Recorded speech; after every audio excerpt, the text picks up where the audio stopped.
සතුටින් ඉන්න පුළුවන් කාරණා දෙකක් මං අද කියලා දෙනවා.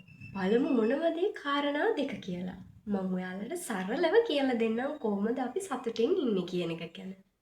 අපි වැඩි කතාවක් නැතුව යමුකෝ වීඩියෝ එක පැත්තට.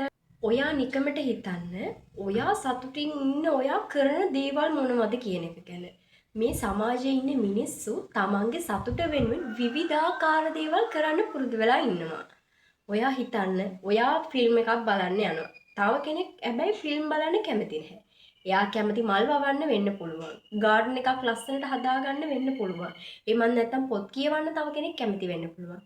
තමන්ගේ සතුට වෙනුවෙන් එක එක්කෙනා කරන කියන දේවල් වෙනස් වෙනවා. පුද්ගලයාගෙන් පුද්ගලයාට වෙනස් වෙනවා. ඒ අනුව බලන්න ඔයාගේ සතුට පවතින්න ඔයා මොනවද ඔයාගේ ජීවිතේ කරලා තියෙන්නේ කියන එක ගැන. ඔයා මුලින්ම තෝරගන්න ඕනේ ඔයාගේ සතුට රඳා පවතින්නේ මොන වගේ දේවල් කරාමද කියන එක ගැන. මං කියලා දෙන්නම්කෝ ඕගොල්ලන්ට මම සතුටින් ඉන්න මං කරලා තියෙන ලස්සන කාරණා දෙකක් ගැන. අපි බලමු මොනවද ඒ කාරණා දෙක කියලා. පළවෙනි කාරණාව කෘතඥ වීම. මොකක්ද මේ කෘතඥ වීම කියලා කියන්නේ? කෘතඥ වීම කියන එක මම ඔයාලට සරලව කියලා දෙන්නම්කෝ. කෘතඥ වෙනවා කියලා කියන්නේ අපි ස්තුතිවන්ත වෙනවා කියන එකට. අපිට ලැබිලා තියෙන දේවල් වලට අපි ස්තුතිවන්ත වෙන එකට තමයි කෘතඥ වෙනවා කියලා කියන්නේ. අපි මොනවටද ස්තුතිවන්ත වෙන්න ඕන?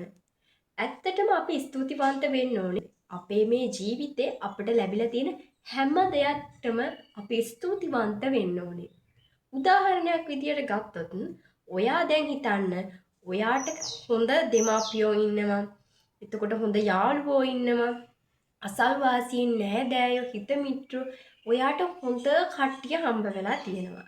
ඊට අමතරව ඔයාට ඉන්න හිටින්න හොඳ ගෙදරක් තියෙනවා. තෙමෙන්නේ නැතුව අවුවෙන් වැස්සෙන් ආරක්ෂා වෙන්න පුළුවන් විදිහට. එතකොට ඔයාට යන්න එන්න අඩුම තරමේ බයික් එකක් හරි තියෙනවනේ. ඒ ගැන ඔයා සතුටු වෙන්න ඕනේ ඇත්තටම. ඔයා සතුටු වෙන්න ඔයාට ලැබිලා තියෙන හැම දෙයකටම අනිත් එක තමයි ඔයාට ලැබිලා තියෙන හැම දෙයකටම ඔයා ස්තුතිවන්ත වෙන්න පුරුදු වෙන්න. ඔයාගේ දෙමාපියෝ ඔයාට කන්න බොන්න දෙනවටත් ඔයා අනිවාර්යෙන්ම ස්තුතිවන්ත වෙන්න ඕනේ. ඔයා නිකමට හරි හිතන්න ඕනේ මේ කෑම වේල, මේ උදේ කෑම වේල, දවල් කෑම වේල, රෑ කෑම වේල ඔයාට ලැබෙන්නේ ඔයාගේ පිනට, ඔයාගේ වාසනාවට, ඔයා පෙර ආත්ම භවයන් වල කරලා තියෙන පින් පව් අනුව තමා මේ දේවල් වලට ලැබිලා තියෙන්නේ කියන එක ගැන. අනිවාර්යෙන්ම ඔයා හැම දෙයකටම ස්තුතිවන්ත වෙන්න. ඔයා ඔයාගේ අම්මට තාත්තට ස්තුතිවන්ත වෙන්න ඔයාට මේ කෑම ටික ලබා දෙනවට. ඔයා ඒක මතක තියාගන්න. අනිත් එක තමයි විශේෂයෙන්ම ඔයා ස්තුතිවන්ත වෙන්න ඕන ලොකුම කාරණාවක් තියෙනවා. ඒක තමයි ඔයාට ලස්සන ස්වරූපයක් හම්බ වෙලා තියෙනවා. ඔයාට මිනිස් ආත්ම භවයක් හම්බ වෙලා තියෙනවා. උසස් මිනිසෙක් විදියට ඔයා ජීවත් වෙනවා. ඒ ගැන ඔයා අනිවාර්යෙන් සතුටු වෙන්න ඕනේ. ඒ දේවල් වලට අනිවාර්යෙන්ම ස්තුතිවන්ත වෙන්න ඕනේ. ඔයාට ලැබිලා තියෙන මේ ඇස්, කන්, නාසය, මේ ඇඟ, ශරීරය, හිස කෙස්, මේ පැහැපත් සම මේ හැම දෙයක්ම ලැබෙන්නේ ඔයාගේ තියෙන වාසනාවට. ඒ ගැන හිතලා ඔයා අනිවාර්යෙන් ස්තුතිවන්ත වෙන්න ඕනේ. ඔයා අනිවාර්යෙන් කෘතඥ වෙන්න ඕන. ඔයාට හිතා ගන්න බැරි විදිහේ සතුටක් ඔයාට ලැබෙයි. ඔයාට ලැබිලා තියෙන දේවල් ගැන ඔයා අනිවාර්යෙන් ස්තුතිවන්ත වෙන්න. ඔයා හිතන්න මේ මිනිස්සු විවිධ දේවල් කරනවා තමන්ගේ සතුට වෙනුවෙන්. හැබැයි මේගොල්ලෝ දන්නවාද මේගොල්ලෝගේ සතුට රඳා පවතින්නේ මේ මොහොතේ කියන එක ගැන? ඒක ඔබත් දන්නවද?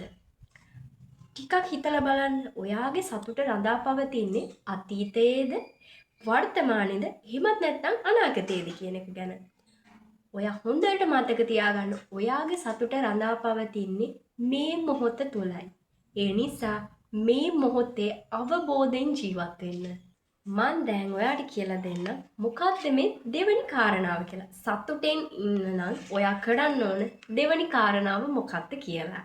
දෙවෙනි කාරණාව තමයි කාරුණික වීම කියන එක. මොකක්ද මේ කාරුණික වෙනවා කියලා කියන්නේ? ඔයා නිකමට හිතන්න ඔයා කාරුණික පුද්ගලයෙක්ද? ඇත්තටම කාරුණික පුද්ගලයා කියන්නේ කොයි වගේ කෙනෙක්ද? ඔයා කාරුණික වෙනවා නම් ඔයා ළඟ මෙන්න මේ ගති ලක්ෂණ තියෙන්න ඕනේ. ඔයා තව කෙනෙක්ගේ දුකක් දැනලා ඔයාගේ හිත උණු වෙන්න ඕනේ. ඒ කියන්නේ ඔයාගේ හදවතෙන්ම දැනෙන්න ඕනේ තව කෙනෙක්ට දුකක් වුණාම, තව කෙනෙක්ට දුකක් දැනුණාම, තව කෙනෙක්ට ප්‍රශ්නයක් වුණාම ඔයාට ඒ හැඟීම දැනෙන්න ඕනේ. මම කියන්නේ ඒ හැඟීම දැනුණට මදි ඔයා කාරුණිකව ඒ කෙනා දිහා බලන්න ඕනේ. එයාගේ ප්‍රශ්නවලට උත්තර දෙන්න ඕනේ. තව කෙනෙක්ට කරුණාවන්ත වෙන්න ඕනේ. සරලවම කිව්වොත් තව කෙනෙකුගේ දුකේදී එහෙම නැත්නම් සතුටේදී මේ දෙකේදීම ඔයා තව කෙනෙක් වෙනුවෙන් පිහිට වෙන්න ඕන.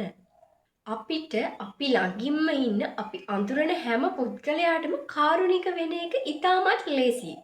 දැන් ඔයා හිතන්න ඔයාගේ අම්මට තාත්තට යාළුවන්ට සහෝදර සහෝදරියන්ට නෑදෑයොන්ට මේගොල්ලොන්ට කාරුණික වෙන එක ඇත්තටම ලේසියි. මොකද අපි ඒගොල්ලොන්ට කොහොමත් කාරුණිකයි. ඒගොල්ලෝ තමන්ගේ පවුලේ අය නිසා. හැබැයි ඔයා නිකමට හිතලා බලන්න ඔයා කවදාවත් දන්නේ නැති කෙනෙක්ට එහෙම නැත්නම් ඔයා කවදාවත් කතා බහ කරලා නැති කෙනෙක්ට ඔයා කාරුණික වෙලා තියෙනවද? අනිත් එක තමයි ඔයාට පාරේදී හම්බ වෙන කට්ටිය ඉන්නවනේ. ඒ කියන්නේ කවදාවත් දැකලවත් නැති කට්ටිය පාරේදී හම්බ වෙනවනේ. ඔයා ඒගොල්ලන්ට කාරුණික වෙනවද? චුට්ටක් හිතලා බලන්න. අපිට රෝහලේදී එහෙම නැත්නම් පාන්සල්වලදී ඒ වගේ පොදු ස්ථානවලදී අපිට පුද්ගලයෝ එක එක විවිධාකාර පුද්ගලයෝ හම්බ වෙනවා. ඒ හැම කෙනාටම කාරුණික වෙන්න. කරුණාවන්ත සිතවිල්ලෙන් බලන්න. කාරුණික හදවතින් ඒගොල්ලෝ දිහා බලන්න. අවංක වෙන්න. ඒගොල්ලෝ දිහා අවංකව කාරුණිකව බලන්න. අපි දන්න පුද්ගලයන්ට කාරුණික වෙන එක ඉතාමත් සාමාන්‍ය දෙයක්. හැබැයි අපි නොදන්න පුද්ගලයන්ට කාරුණික වෙන එක ඒක තමයි හැබෑම කාරුණික බව. ඒක තමයි අපි කළ යුතුම දෙය. ඔයාගේ සතුට රඳා පවතින්නේ කෘතඥභාවය හා කාරුණික බව කියන දෙක අතරයි. ඒ නිසා අනිවාර්යෙන්ම ඔයාට ලැබිලා තියෙන හැම දෙයකටම කෘතඥ වෙන්න. සෑම පුද්ගලයෙකුටම කාරුණික පුද්ගලයෙක් වෙන්න. සතුටින් ඉන්න.